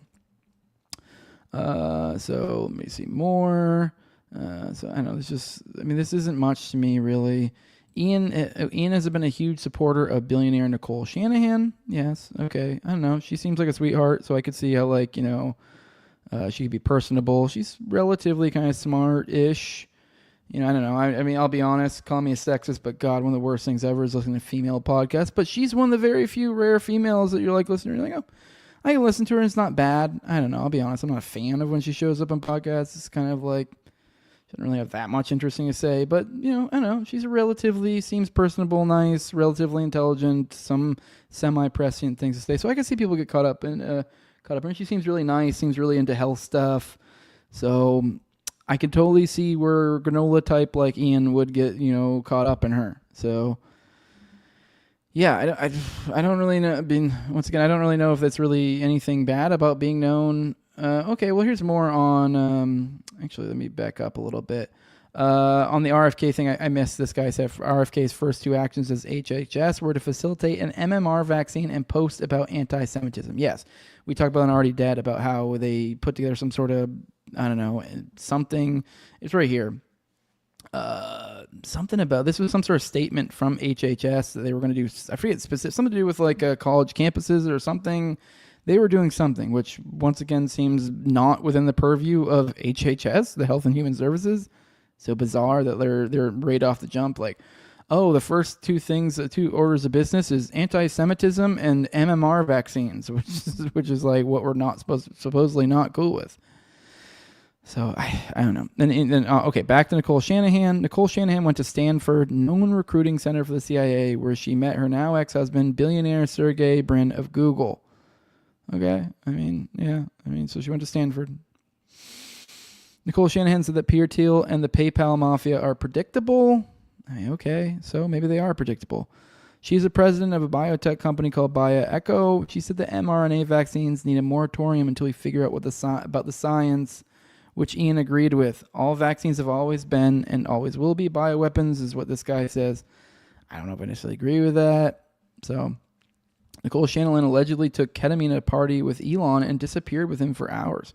Okay, that's interesting. I mean, a fun fact, too, we covered on this show that apparently, or reportedly, Elon offered Nicole a baby. Essentially offered him his jizz. Weird thing to do with your friends, but that's what it's like when you're homies with Elon. I guess Nicole turned it down, but yeah, he offered her a child. So, more. Ian has been a major supporter of Donald Trump, arguably the most pro-Israel, pro-Zionist president of all time. He's even acknowledged Zionism in previous posts. So then here's him. He says, when the alt-woke super truthers ask me, how could you vote for Zionist puppet Trump? This is how. An Internet Bill of Rights, a federal ban on all censorship and thought policing with consequences. I can think of nothing more vital, especially to journalists today, which is kind of plays to my point earlier. This is, Trump is an extension of, in my opinion, an extension of his support for RFK, because, he's part of his administration. He's a big RFK guy. And then, he kind of, as he says here, Internet Bill of Rights. So, I don't know if I necessarily agree with an Internet Bill of Rights personally. I guess it depends on how it forms or what you're talking about. But either way, this is something he wants. He thinks this is a good action, and he thinks Trump is going to get it to him while admitting this guy is a Zionist. So he's saying, hey, I know this guy has problems, but there's things I think I can get from him that would advance society in a good way. So this is why he's supporting him. So, you may not like the fact that he does tend to not really focus much on Trump, Shanahan, RFK's negative side of things, but that is because he's clearly caught up in the political side of things and wanting to advance actions he agrees with. So it seems like he's playing the game of I'm gonna be cool with these people. I will boost them for their W's. I'm sure he'll probably also point out the L's, but on one side of things, for one, people don't notice as much when he points out the L's. And then 2, he also is somewhat probably incentivized not to point those out as much because those would impede on his ability to get these people to get the actions through that he wants done. So, this is the whole crux of why the political game kind of fucks over people. So I think it's perfectly reasonable that this guy's not a Fed and he just, thinks he's going to get political assurances of some sort by advocating for Trump. So I don't know. Ian runs a podcast with 2 friends, Kyle Kemper, Justin Trudeau's half-brother, holy shit, and Dustin Stockton, known MAGA grifter. This is Club Maha podcast. Oh, my God. Yeah. So Kyle Kemper and Dustin Stockton, according to Ian, are friends, quote-unquote, with known Epstein client Brock Pierce, who was accused of child rape during his time at Digital Entertainment Network. Maybe this would be a fun little tangent to go on one of these days because I recall Booty had some threads on. We did kind of touch on Brock Pierce in passing once. I think we talked about the X-Men, child sex. What's the word I'm looking for? Debacle, I guess. We touched on that a while ago from Bryan Singer. And there were Brock Pierce touching this a little bit, but I know Booty has done a whole thread on these guys and their connections to Brock Pierce, who seems to be clicked in with a bunch of, he's an Epstein client, a bunch of other, seems to be part of this some sort of blackmail network. And then we have Ian here, buddies with these guys running a pot. Now we're getting into territory where we're like, okay, you got my attention. What is going on here? Obviously, this could mean nothing. I have not looked into the connections here, but this is where we're like, okay, we're onto something. Once again, it also is just a association. I mean, someone you're doing a regular podcast with is a little bit more than just a normal association. It's more than just like a guest or something. Still not a ton. Like, let's say, for example, let's say documents get leaked and we find out Clint was actually a Fed this whole time. I mean, obviously we've made jokes about it and stuff like that, and we tease him, but like, I don't know, sure, theoretically it's possible. And then we're like, oh fuck, he was a Fed this. I mean, I wouldn't know. How the fuck would I know? So I guess it's the kind of same idea here. It's like, I don't know, these guys could be, atrocious child pedophiles that are involved in networks with elites and all this stuff. And it's like, I know it's also perfectly reasonable that Ian wouldn't know. I mean, it's not like something you just disclose to everybody. So, but it is weird. I'll give you that. This is a data point for sure. We're getting to actual real data points now at this point, in my opinion. Before it was kind of just like, I don't know, not much. None of these ones up here are much. These are just, he's involved in political stuff. He has people because every political actor out there, pretty much, just about aside from like Ron Paul, is going to have negatives about them that you don't like. That is just the nature of this political game. So if he is a political, individual, he's someone who's wanting to, advance positive things through politics. It only makes sense there are going to be people that he does cope for. That's just kind of the name of the game. So I don't know. All right, let's keep moving. Here's a excerpt. DEN was slated for a $75 million IPO in October 99, but the IPO was withdrawn in the wake of allegations of child rape against Collins rector, Shackley, and fellow executive Brock Pierce. All three executives subsequently resigned. Okay, this is just proof. This is just some sort of corroboration of Brock Pierce. Here's articles on Brock Pierce's ties to Epstein. He's the co-founder of the scam crypto Tether. He's also close with Bannon, and then some of his other notable ties. I guess here's a photo of some ties. I mean, obviously taking these guys' word for it. Nerd shit. I don't know what any of this stuff is, so I'm not even going to bother reading it. Ian has publicly supported various other pro-Zionist, pro-Israel, AIPAC founded members of Trump's cabinet. Once again, an extension of the Trump stuff, so it makes sense. So he's saying here only RFK Jr. at HHS, Kash Patel at FBI, Tom Homan as border czar, declassification of assassination Epstein files pending, Doge shuttering USAID. List goes on. It's been pretty hopeful so far. Every other president in my lifetime has been atrocious. I'm not sure I can come up with a single good thing any of them have done. Once again, this isn't so bad to me. I mean, I don't get me wrong. I have a little bit more of a dour perspective on these individuals than he does, but I think this is just fine too. Here's Kash Patel saying we should prioritize Israel. Once again, I guarantee if he said something to Ian, he'd be like, yeah, they're all like that. Kash Patel's girlfriend works for PragerU, known Israeli propaganda machine. We have covered that. Kash Patel's company Trishul received money from Matt Gaetz during his sex trafficking of a minor controversy. Matt Gaetz is married to the sister of Peter Thiel Lackey Palmer Luckey. Yeah, we've covered that before. And Matt is really good friends with known Epstein and Ghislaine defender Charles Johnson. Which this is, I talked to Ken about this, and this guy is not really that close to Gates. This is just they have a picture together. So, I don't know. I mean, I'll take Ken's word for that one. So, either way, Kash Patel has been a member of Trump Media and Technology Group since at least 2024, according to the SEC. Tom Homan is part of the Heritage Foundation, Project 2025, and SPLC. He was appointed by Obama as Executive Associate Director of ICE in 2013. So yeah, these guys all suck. They're all Zionists. You're not telling me anything new here, 7 Cs. Ian has led people to believe that A.G. Pondy is ever going to release the Epstein list. Okay, so this is the 4th. So 2 days ago, this is Ian saying, and the original tweet here being from Benny, and it says, breaking, Pam Bondi says a massive amount of Jeffrey Epstein files were dropped off on Friday, and FBI Director Kash Patel is currently looking through them. And then Ian's take on this was, despite my snarky words towards A.G. Bondi, I am perfectly ready to change my tune if genuine document release happens. I understand she's up against the most powerful criminal organization in the world here, and patience and grace is required. We'll see what they release and blah, blah, blah, blah. Okay, you gotta see more. Either way, okay, once again, not so bad. That's not how I would put it. I would definitely be far more like, dude, you guys aren't going to release this. You guys are full of shit. That's me. But he has always been kind of far more of like an optimistic. It makes sense. I mean, I'm just a guy with like 10,000 followers. Nobody that fucking matters really sees, or like I said, none of these fucking, swamp creatures see any tweets of mine or anything. But it kind of makes sense for me for someone like an Ian. If you're making a tweet, if you're putting out a message to the world and you know that it's a good chance some of these higher up people will see it, I don't know. I could totally see having the logic of like, maybe I should frame this as like, I know I was shitty, but assuming you come out and do what you say you're going to do, I'll be cool. Obviously, she's not going to, and I feel like Ian probably knows that, but he's framing this and giving her an out. They're like, hey, I know I've been shitty, but like, if you drop this, I mean, hey, I'll be forced not to be shitty. I'll change my tune. That's what this is. I mean, this is, I don't know. It does come off as slightly hopeful, so I get what the person's saying, but this in no way really is him saying, like, oh, it's for sure happening or anything.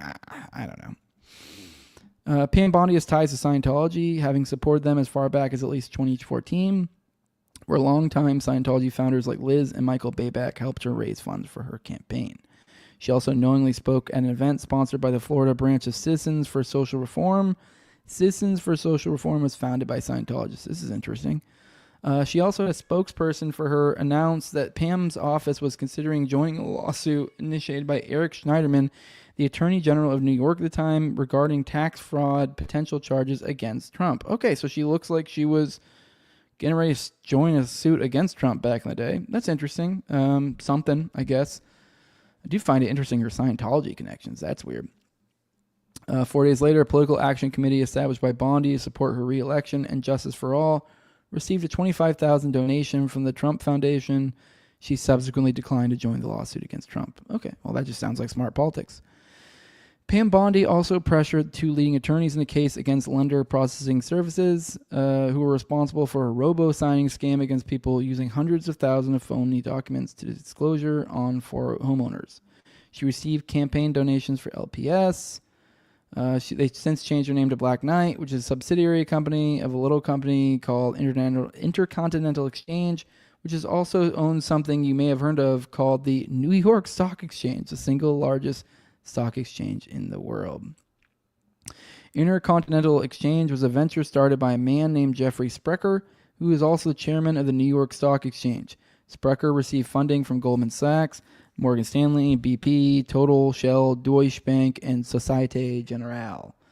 Intercontinental Exchange, helmed by Sprecher, created another company called Bakkt. Bakkt is a crypto exchange started in collaboration with Boston Consulting Group, one of the largest management consulting firms in the world, Microsoft, Starbucks, and other major companies. Bakkt's CEO originally was Kelly Loeffler, Jeffrey Sprecher's wife. Kelly Loeffler and her husband began selling stocks on January 24th, 2020, the same day Kelly Loeffler attended a private briefing of the Committee on Health, Education, Labor, and Pensions on the spread of COVID before the public had been alerted to its severity. Man, that's a lot on this. Loeffler and her husband denied any wrongdoing, saying the trades were made by a third-party advisor and that she learned about them only after they occurred. Between January 24th and February 14th, they sold between $1.275 and $3.1 million worth of stocks in 27 companies, while buying stocks worth between $450,000 and $1 million, including in Citrix, which develops remote collaboration software. Bakkt is currently in talks to be acquired by Trump Media and Technology, which is owned by the incoming President Trump, who has appointed both Bondi and Kelly Loeffler to his current administration as the Attorney General and Small Business Administrator, respectively. Man, that's a hard one to keep track of, but it's kind of interesting. So this Loeffler guy, who used to be the head of the New York Stock Exchange, part of this business that looks like Pam helped look up or helped hook up against some legal trouble, and now here they are. So that's interesting. I think that's something there. On top of Pam Bondi's ties to pro-Israel interests, like her resolutions passed in Florida support them, with Rick Scott, who once postponed an election so Bondi wouldn't miss the prisoner's death as she was attending a fundraiser today. That's pretty dark. Ian also supported Tulsi Gabbard. I mean, this is pretty shit so far. I'm sorry. 7 Seas, this is trash. Tulsi was a member of the WEF Young Global Leaders, along people like Mark Zuckerberg and Alex Soros. Yeah, we're aware of this. Once again, yeah, Tulsi was on the Young Global Leaders. That is, don't get me wrong, super sus. And maybe she's not one of us or not a good person. Wouldn't be surprised at all. But, I don't know. We all know. I think we all know what Tulsi is. We know she's a Zionist, but the idea is that you compare her to the alternative and she's better. Tulsi Gabbard was part of the military's PSYOP division, which is weird. She also supported Visa recently, which I think we even talked about today. She changed her position for the confirmation, which I don't know. You can believe that she actually changed her position or that she is lying. That way she can push against Visa later, and that way she can just get her foot in the door. I don't know which is which. Part of why I don't like the political game. And here's just for some food for thought. He also never covers Peter Thiel, technocracy, transhumanism, covers the obvious ties and corruptions in the Trump administration. He claims to have covered Peter Thiel multiple times, which is a lie. He spoke about Thiel one time, buried in an hours-long Old State Saloon presentation by Carbine 9/11, whose co-conspirators Jeffrey Epstein and Ehud Barak appear in his Elon ratio, but Thiel's name is mysteriously absent. I guess I'll take your word for this. I swear just recently I saw him addressing this and literally did a stream right then to talk about that shit or something. So I don't know. You might be right. I don't really even watch Ian's coverage, so I don't know if he really does somehow deflect from Peter Thiel at all costs, but I swear I saw something recently where he was like, all right, we're going to go into this shit. I've definitely done it before, but whatever. I will say this is this is an area that you would think though. This is a one little bit of where I do find it odd. You would think, considering him being a lefty and kind of being a parapolitics guy, that he'd be a little bit more on the ball with this. But I don't know. People, different strokes, different folks. Some people go down different rabbit holes. Maybe he just really hasn't invested a bunch of time in this rabbit hole, which is hard to believe considering the rabbit holes he's invested time in. A lot of them seem to cross over with Peter Thiel or just kind of. So I don't know. This is one of the areas where I'm like, I find it odd. But also I don't watch his stuff enough to really know how accurate this is. Let me see. I'm just scrolling to see if there's anything worthwhile. Here's an hour-long video breaking down many of the players in the Trump administration's sphere of intelligence and their various bipartisan ties to corrupt, blah, blah, blah, blah. All right, this is something he did. So I personally think that he's being funded/promoted by some of the people in his thread, but it's not clear exactly who or how. Here's a list of other things that are extremely fishy. He is here to keep all eyes on Epstein and Israel while the transhumanists and technocrats gut and reshape America right in front of us, all funded and backed by Epstein associates and pro-Israel officials anyway. Anytime he's called out on it, he becomes extremely condescending and dismissive instead of having the integrity to address these glaring blind spots. If you have any other things to add that I may have missed, feel free to comment them below. I don't know. This was pretty weak to me, but it did kind of lay out all the stuff that I'm aware of. I just find it bizarre the degree to which all the people in our community are jumping on this, and it's just like it gave me the impression there was something. There was a specific thing that you're like, oh shit, that one's pretty rough. That one's pretty damning. Maybe not, I'm not saying there'd be a fucking smoking gun, but I don't know, something other than oh, he supports political people. Yeah, he plays the political game. I don't know. This is I'm just kind of befuddled still by this one. I just think it's. And I get it. It's the same idea when people look at Patriot Front and they go, Fed. And you're like, those are feds. And you're like, okay, well, do you have any proof? And you're like, no, but come on, they're feds. That's kind of the same thing here. But the thing is, at least with Patriot Front, it's I don't know. It's worst case scenario, you're calling a group of retards feds. Whereas with this, if you're calling this guy a fed, you're fed jacketing someone who looks like he's doing pretty good work. So I don't know. I guess this is why I'm not that much, but I don't know. I also I wouldn't be surprised at all. So I completely get where people are coming from. This guy blew up. He does kind of seem to cope a lot for political players, but that's just the political game. Everyone copes for their political players. So yeah, he's a political guy. I don't fucking. He's not an agorist. Surprise, surprise. Like, he has political actors that he advocates for, or so yeah, it only makes sense that he would just, naturally, probably without even intentionally doing it, shy away from their negatives. Welcome to politics. I don't know. This one does frustrate me because I just feel like there should be more here, but everyone's freaking out about it, and there's just not. I'm not seeing more. As of right now, I wouldn't be surprised if he's a Fed, but there's absolutely nothing that really strongly suggests it to me. Nothing. Like, I wouldn't say anything strongly suggests it. So, I don't know. Maybe I'm wrong. So, yeah. So going back pretty far with online. By the way, did I not have that up the entire time I was talking? I just realized it's not showing it. I don't know if I exited out before I got on there. You guys, what the fuck? All right, sorry if it did exit out. My bad. But all right, let's exit out that now. All right, cool. Going back pretty far with online comments, he grew up on the scene over the past 3 years because of GameStop. Yeah, which, I mean, you can't report the truth and be self-involved in the political lie. Exactly. So, someone saying you're thinking of Vin Armani instead. Somebody, let's see what else. Jealousy explains it all. He's pretty optimistic and middle of the road politically. Perfect for TikTok. Yeah, that's kind of what I'm like. Yeah, like I know he does cope, but a lot of it is kind of like he's involved in the political game, and he's very optimistic. He's a lot more bubbly and happy than I am. That's just his delivery style. That's not me. So, yeah. Let me see what else. Listen to Jay Dyer and others telling truth since the 90s, says Helper Crow. He leaves a lot out. Yes. Someone says, King Pill, the dude who used to be a man whore who changed his name to Cyrus or something. No, that as you just said, that's Cyprian. Yeah. Which I had him on the show forever ago. Someone talking shit about scientists. Scientology. I'm trying to see. Trudeau's brother was a huge JFK Jr. cheerleader. I think that's how they met each other. Okay.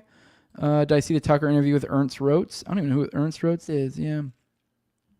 Clint's a Fed. He was boosting Ian. Case closed. There we go. We got it. Probably. All right. I'm just scrolling through here, guys. Sorry. Didn't Elon also offer a baby to Taylor? Even though I was joking, was it really? I don't recall that. I have yet to find a women podcaster that I can stand. Yes. You guys use the glowy slang. LOL. I thought that was a Kiwi specific thing because of Terry Davis. I don't even really know Kiwi. And it wasn't like Kiwi Farms. I don't really know. I don't fucking. But yeah, the glowy terminology. Just so people know, I have had people before try to claim that I'm like shit coded or something because I say glowy. I'll go ahead and let you guys know this right now. Glowy is an abbreviation for glow nigger. Which, because apparently, I guess, I don't know if at what point, if it was a Reddit thing or what, but at one point, people used to refer to feds as glow niggers. And then at some point, it became shortened to glowy or glow, depending on the situation. Or they glow, they're using as like a verb. So I've had people go like, oh, you're shit coding in racism. I'm not shit coding racism. I'm just using racism and having fun with it. I mean, I don't know. You don't need to overthink this. But yeah, no, I like the word glowy. It's not even that it has because it, originates from glow nigger. Although I will be honest, my childlike mind finds that funny, but I do find it very useful because it's useful in, it really does a good job of expressing the idea that like, if you're saying this person glows, you're not saying I know for a fact they are a Fed. What you're saying is they are exhibiting Fed characteristics. They glow. They're putting off an aura of Fediness. So that's why I feel like it really fits because you don't really ever really know for sure if someone's a Fed. So that's why I like it. Ian, someone found something on Ian Carroll's parents. Let's see. Let's go up there because I know you guys were talking in the chat about him having Fed parents. Now that's something that I'm like, okay, that's something a little bit more substantive. Let me see. Here we go. See if I found the right thing. All right, I found it. Let me see. I'll bring it up. So this is what I guess people are saying about, all right, criticize Israel on social media and you immediately get accounts like Awesome Docs, doxing your 70-plus-year-old parents. Totally not mob tactics. Something, God's chosen people. Something, most moral army. Not a good look, awesome Jew. Criticize America's government. I won't take it personally. Hell, I'll help. Israel, though, can't criticize them. They're perfect, or else we'll harass your elderly parents. That only proves my point. This isn't normal. And awesome jewelry should have been banned for this exact behavior. All right, whatever.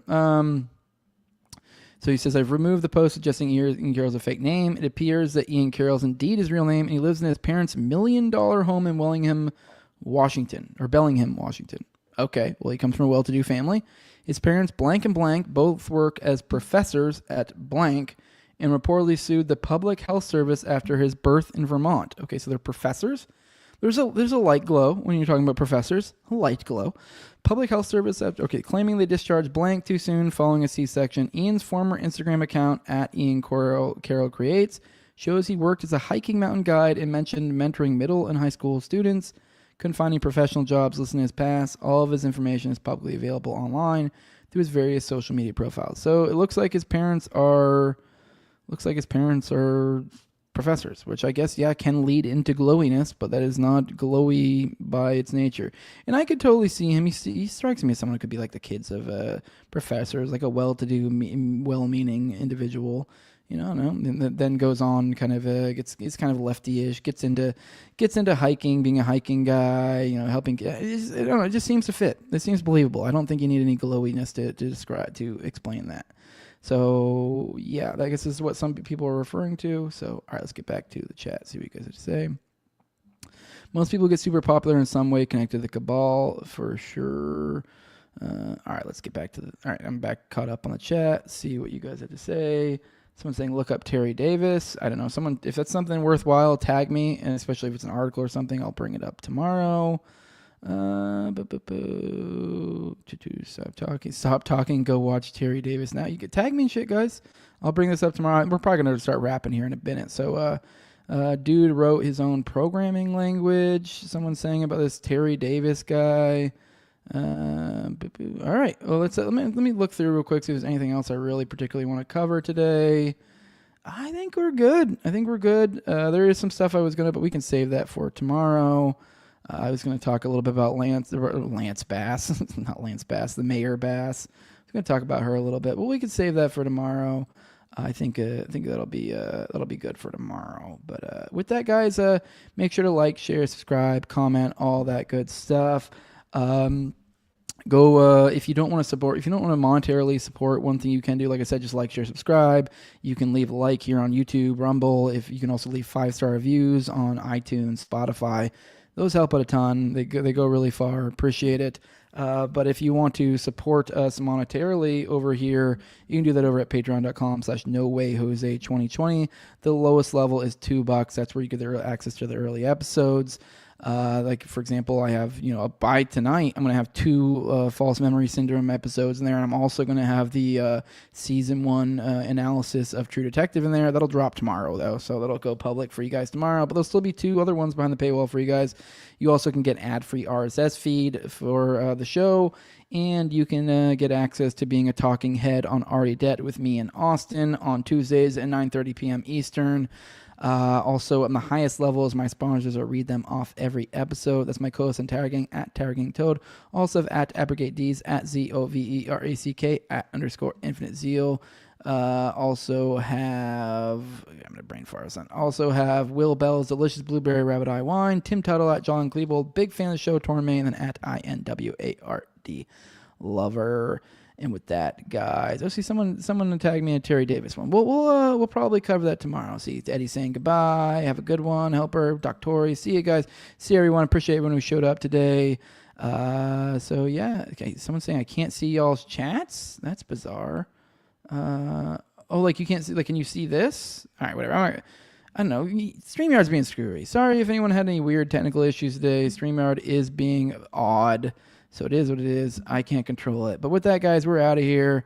Deuces. Love y'all.